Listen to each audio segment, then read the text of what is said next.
We're here at OFC50 in the Spark Photonics and Lucida booth, and I'm here with Kevin McComber, CEO of Spark Photonics. And Kevin, it's really great to meet you in person. You as well, Trevor.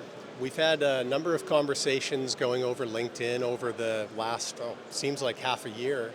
So it's always an honor to meet somebody face to face like this. Thanks for carving out some time to talk with us. Yeah, thanks to you and SBT for doing this kind of work, and appreciate what you're doing to try and spread the word about photonics. Yeah, it's our pleasure. And you know, one of the things that we've seen in the last couple of years in particular is the increase in interest in photonics. And we'll get into talking about that. But before we dive into anything technical, I thought I'd ask you just to take us back a little bit. You started your career journey as a process engineer at Intel. And I think a lot of people would love to know what kind of sparked your interest in engineering in the first place. I appreciate the use of the word spark there. My interest in engineering starts actually in third grade when I realized I loved math. I remember doing some art projects where I was just drawing kind of concepts from math in kind of artistic format, and got razzed by my fellow students that, oh yeah, he's the math guy, that's why he's doing, art projects in math. I had a teacher in 7th grade tell me, if you like math, you should probably be an engineer. And if you want to be an engineer, you should consider going to MIT. So that kind of set me on that path that I should go to MIT. And then I remember in 8th grade doing a career assessment evaluation, and they asked, what do you want to be when you grow up? And I said entrepreneur. I didn't know how to spell it, so I did my best shot. But so 7th, 8th grade kind of had made that decision about, I want to be an entrepreneur and I want to be an engineer. And from there on, just pursued that with pretty laser focus. That's awesome. As they say, the rest is history. Yeah. And we'll bring some of that into the conversation later too. As I think about the photonics space and how rapidly it's growing, a number of things come to mind. I think what's on a lot of people's minds are the trends. So what macro trends, or just any trends in particular, are you seeing in the photonics sector right now that you think other leaders should be paying attention to? Well, I just spent the day yesterday at the Optica Executive Forum, where of course the topic of the day is AI. I won't talk about that because I think it's been well covered by other people. At Spark and Lucida, we're really on the ground with technologies that are using integrated photonics that a lot of people are not that familiar with, and so I'll talk a little bit about that. We're seeing a large interest in quantum, using photonics either directly for quantum computation or communications, or photonics to control things like ions or neutral atoms. So we do a lot of work in silicon nitride and in thin film lithium niobate for quantum applications. On the material side, I would say that that's what we're seeing as well. A lot of interest in non-silicon materials, integrating that in a lot of cases with silicon, but other materials to be able to complement the strengths of silicon. So 3.5 on silicon through, for example, our partner OpenLight, fabricating a tower. Thin film lithium niobate on silicon and silicon nitride integrated with silicon or as a standalone platform to be able to do operations at wavelengths and in ways that is not currently possible in silicon photonics. That's a really exciting glimpse ahead, and I think it's a great segue to talking about the differentiation that Spark Photonics provides to customers. So there are a handful of design service companies scattered throughout the US and Europe. What really differentiates Spark Photonics in your view, and how is that differentiation an advantage to your customers? Yeah, it's a really good question. I'd say it continues to evolve.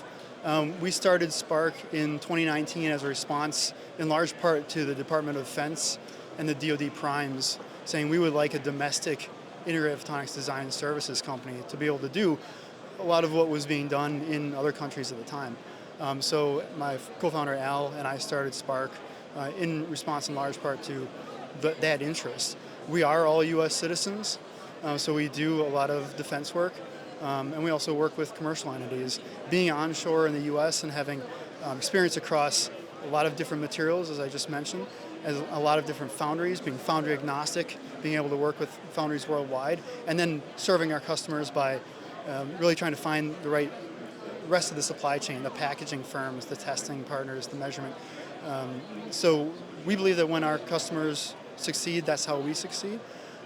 We had a little bit of a sticking point in that as a design services company, if our customers decided to take that design work in-house, that meant we lost business. They would succeed by owning it themselves, but we would lose that business.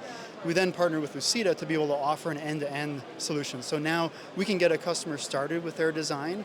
Often it's a feasibility study leading into design of a prototype. Ideally that is wildly successful. They then take that in-house, we transfer the knowledge and the design IP to them, and then they can run with it on Lucida's platform, and we continue to support them through that. So it really is aligned with the customer that they will eventually own a very successful product, and we're there to support them from start to finish. That's outstanding, and one of the ways that we've seen companies over the last couple of years in particular strengthen the photonics ecosystem is by creating that virtuous cycle of support, taking them the full way throughout that design and development journey. That's awesome. And one of the words I heard you mention a couple of times is support. Well, let's segue a little bit, looking at support differently. One of the ways which you have supported the growth of the photonics industry is by continued education. Can you talk about the Spark Photonics Foundation and give us a sense about the impact that that organization is making on the industry? Sure, Trevor. How long do we have? I'll try to keep it brief. Yeah, the Spark Photonics Foundation is something that Al and I started at the same time we started Spark Photonics Design, our commercial design services company, because we felt that we are in integrated photonics for the long haul, and the way to make this industry grow and sustain in the long term is to feed a constant and growing talent pipeline into it. We recognized when we were thinking about starting Spark that we were just having trouble finding anybody who knew about integrated photonics. We were talking to graduate students, they'd have so many offers, ours was not even a possibility, and we realized this is going to be a bottleneck. You can have the greatest technology in the world, but if you don't have people to use it and to run it and to understand it, it might as well not be there at all. So we started Spark Photonics Foundation because we are committed to the growth of this industry. It's a nonprofit, and so we felt like it's not going to be something that other companies are going to do. Integrated photonics might not be an industry that government's going to pay a lot of attention to.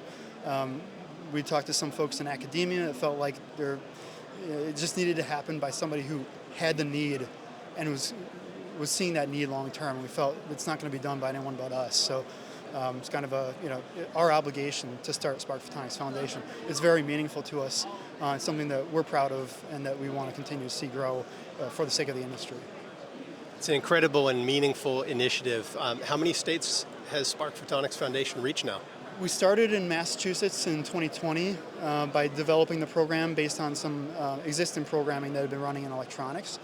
We launched in 2021 in Massachusetts, and then since then, through some DoD funding and state level funding in Massachusetts, we expanded to our first expansion state, Montana, in 2024. Montana has an amazing photonics industry in it that is continuing to grow. I think we'll say to folks we're expanding into Montana, and they go, "Really, Montana?" It's like, yes. I think the best kept secret in all of photonics is the strength of the photonics and the quantum industry in Montana.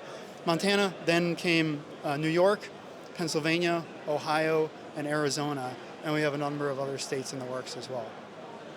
That's so impressive. Congrats to you and Al and the rest of the team on launching and developing this to where it is now, and may it reach all 50 states at some point.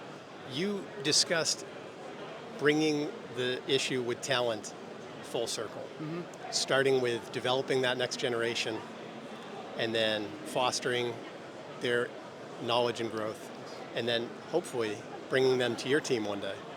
So Spark Photonics today, relatively small team, but mighty in terms of your impact. Thank you. What are some of the traits that you look for when you're considering bringing a new team member on board the team? Let me segment this into the two sides of the company, Spark Photonics Design and Spark Photonics Foundation. Although I'd say the traits aren't that dissimilar. At Spark Photonics Design, as I mentioned before, we are all U.S. citizens because we do a lot of work for entities for whom that is important. So that would be a hard requirement. On kind of the more, the professional side, we are a learning organization. And so, we often have people come to us saying, have you ever designed this component in this material at this foundry? In a lot of cases, no. but we've done things that are similar to it, and we use those principles to inform how we're going to design this for you. We learn, and that is our strength. So we look for people who are continuously learning. They're hungry for knowledge. They're flexible. As a small business, sometimes, some days I'm the CEO, some days I'm the custodian, some days I'm the administrator. So that's really, I think, in the DNA of our staff. We do what has to be done to make our customers successful, regardless of what that is. On the foundation side, our team is fully staffed with former educators, K-12 public school educators, who have many years of experience from middle school through high school and even higher education. So we look for people who are, have walked the talk and can step into the shoes of the educators that we work with and really connect with students through that programming and design programming that's going to be easily digestible by the people who are taking it in and who are then delivering it to students. So let's briefly recap. Learning culture, leadership from the front, interesting engineering challenges. Is there any reason why someone shouldn't join? Kevin, it's been awesome to speak with you. I really appreciate your time. It's been a pleasure. For anybody interested, do check out Spark Photonics or the Spark Photonics Foundation websites, which can be easily found online. And Kevin, would you invite people to connect and engage with you on LinkedIn? Absolutely. I'm very active on LinkedIn. Both organizations are very active on LinkedIn. Please connect with me. Follow Spark Photonics and Spark Photonics Foundation. We'd be happy to connect. Best of luck. May you continue to grow. Thank you, Trevor.